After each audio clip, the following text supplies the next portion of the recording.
Hi, my name is Roy Kenner. I'll be your host today on Archery Talk 101. What we're going to cover today is how to correctly draw your bow. If you want to shoot like a professional, then you learn how they do it, and that's what we're going to cover today. Of course, it's always better to have somebody in person, but this is a description of what you're going to do if you get out here, and I'm going to try and give a good description of what it is you're doing. So before we get started, I want to make a couple assumptions. One, I'm going to assume that your bow is set up and tuned for you. That's a different communication on how that's set up. So we're going to assume that is all done. And we're going to be referring to the hand you hold the bow in as the bow hand, your holding hand, just so I give a term out, you'll understand that. And the hand you draw the bow back and release the string will be the release hand, is generally what I refer to it. And first, let me explain how you're going to draw back the bow. The proper way to draw a bow back is what is called back tension. And in that method, you're using your back muscles to draw the bow. To explain this a little bit better, let's take your bow hand and hold it off to the side. And then you're going to take your other hand, your release hand, and you're going to put it in front of your face like you're right about your draw level, where it's going to come there. And now just start squeezing your shoulder blades together, and you're going to see that hand comes back across your face. Now that's using your back muscles to draw the bow, and that is what we're going to do when we get ready to release the string. And I'll cover that a little bit later. So then let me talk about your anchor point before we get too far into this. When you're drawing your bow, first let's cover the finger style release. You have a couple ways of holding the string. One, you can put all three fingers below the arrow, or you can put one finger above and two finger below. Now, a lot of times if you're drawing with your fingers, you have one above and two below. And sometimes you'll pinch your fingers and you'll kind of curl them, and that'll actually pull the arrow off of the rest. So then if you go three below, then you don't have that problem. But that's just a matter of creating the right hook and pulling with the hook instead of curling your fingers to make a fist. Now, on to the anchor point. Now, there's a couple ways you can do it. One, you can take your index finger and bring it back to the corner of your mouth. That's actually where I do it. That's more comfortable for me. And then the other way is more like your Olympic style does. That they're going to take your thumb and index finger, and it's going to drop back to underneath your jaw. Now that's and then you can find a spot in your back of your jawbone to put it in there. I don't think it's quite as consistent, but you just have to learn how to do that. You're still going to use the same draw style with your back muscles to go ahead and release it. So now let's get on to the release or your caliper style, that'll strap onto your wrist. Now, what I like to do is take the index of your hand for your index finger, that knuckle, the first one on the back of your hand, that when you draw back is going to come back, and there's a spot below your earlobe that you can fasten it to right back in. There's a little pocket back there, and when you put it back in that pocket, that's going to be consistent every time because you're having bone on bone, which is really the most consistent way to anchor. So now let's get on to the handheld, sometimes referred to as thumb release, which is kind of a misnomer because you don't really use your thumb to fire it. The thumb is not as dexterous as your index finger, and so that even makes it even worse. So what you do is the trigger goes between your thumb and where your thumb and your index finger meet. So that's where it goes, where you're going to fire it from. And you don't actually use your thumb to fire it. You're going to put it back there, and then your drawing process with your back muscles will actually fire that trigger.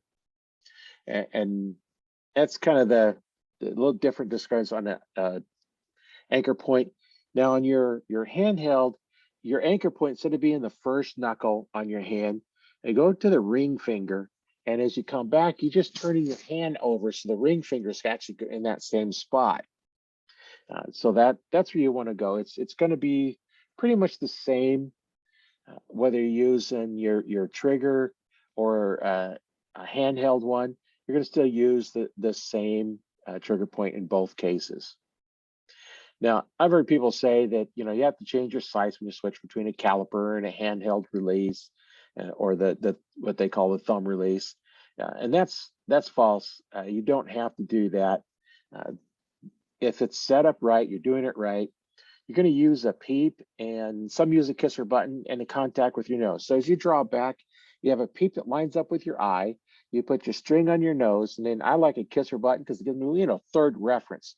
You get those three references together, and it doesn't matter whether you're using the caliper type, where you put your knuckle behind your ear, or you're using handheld type, where you turn your hand over, and now you turn your hand over and you use the ring finger. It's still going to line up. If those 3 points or 2 points, if you're not using the kisser button, line up, then your bow will shoot the same no matter what release it is.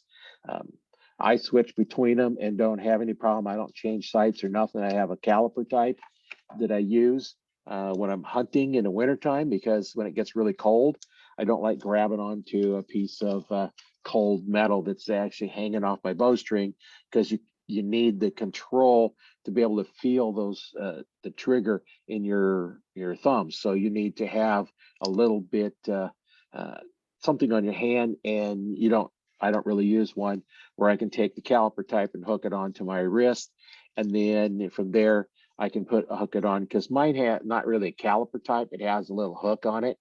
Those are nice because I can find it, I can hook it up without looking at it. So that's kind of the difference. You don't have to worry about which release you're using. When it gets really cold, I don't like grabbing on with my bare hands, that nice cold aluminum release. Now let's get into your correct hand position. We did cover that in an earlier podcast in a little more detail, but basically what you're going to do is you're going to take and place your holding hand or the bow hand on the riser so that it goes between your thumb and index finger. Then you're going to take and move your hand down until on your palm of your hand, we're in the position between your little finger and your thumb, not on each of the muscles for your 2 fingers, right in between it. That's the spot you want to be in. And now once you get that position, whether using fingers or mechanical release, it doesn't matter which one you're using, pull back slightly on your bow, put a little pressure on it. That way it kind of locks the bow into that position on your hand. Because, if you find you're at full draw and it's not in that position, you have to let down and start over, because when you start kind of twisting your hand, it doesn't work too well. It can cause other problems, whether it be, now you've torqued your bow or you've twisted your bow or something. It's just easier to let down and reposition it. And if you do that enough and it comes back, you automatically put your hand, you go the same process every time. You don't have to worry about it once you've practiced a few times.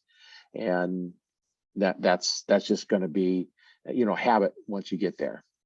Now, what you're going to do is, now that you've got a little pressure on there, you're going to bring your arm up and point it towards the target.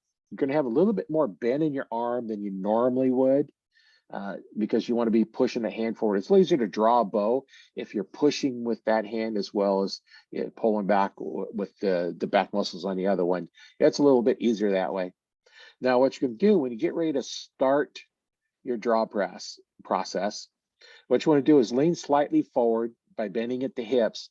Now, you still want to keep the bow pointed towards the target. You always drop towards the target.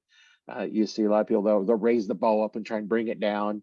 One way to find out, you're not really very strong. Put your arm up and try and push down. Have somebody resist. It's hard to do that. But if you take and push at it, you're much stronger. So use your stronger muscles when you're drawing. Now, if you're using caliper type, you want to take your trigger finger and you want to put behind the trigger. Because what's going to happen is, if you don't put it behind the trigger, you're going to have your finger over there and you're going to accidentally pull that trigger when you are drawing back, because you get a little pressure on it. You have a tendency to make a fist, and that pulls the trigger. If your finger's behind it, there's no way you can actually pull that trigger. I've had people that just move from fingers to release and smack themselves in the mouth because they put their finger over the trigger and didn't realize they were pulling it, and it went off part draw. So you always want to put your hand behind there. Now, once you are doing that, don't put the finger behind there. Now, as you draw back, you're going to be pushing your holding hand or your bow hand towards the target, right where you want to go, and then draw back the string with your back muscles.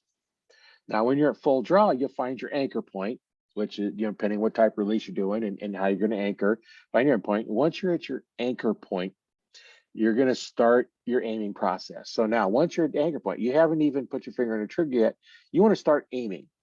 Go ahead and put your bow up there, get the pins where you want it to go. Now, if you're using a release that is strapped to your wrist or caliper type, now's the time to put your finger on the trigger. Don't put any pressure on it yet. You're not ready to actually pull the, have the trigger go off. Now, you're going to use the part of the finger, which is going to be the second joint after your fingertip. So take your fingertip, go back to the second joint. That's what you're going to curl around the trigger. Now, when you get ready to start doing your shot, you're going to put slight pressure on it. You don't want it to go off. That's why I like really hard triggers, because it's too sensitive. You just barely touch it and it goes off. You don't want a hair trigger. Firearms, rifles, there's an advantage, but on bows, it's a disadvantage to have a light trigger. So you want to go with a heavy trigger in there. Now, once you're ready for your shot sequence, you're going to focus on aiming and start with your finger curled around and start pulling back with your back muscles and your hand. You see earlier where your hand goes across your face. Now, as you pull back, remember to squeeze your shoulder blades like you're trying to hold a pencil between your shoulder blades. That's kind of the motion you want to do. Somebody put in the middle of your back a pencil and this is hold it. Now you want to resist the temptation to pull the trigger.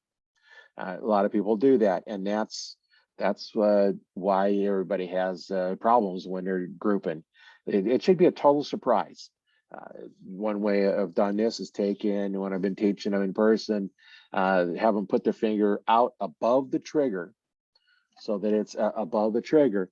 Don't put the finger on it at all and start aiming and pull, pull, pull, pull. And I will actually pull the trigger for them. So it's a total surprise. That's what it should feel like, as if you're pulling back, somebody else pulls the trigger. And more times than not, they hit the target they're aiming at because they had one job to do, is aim the bow.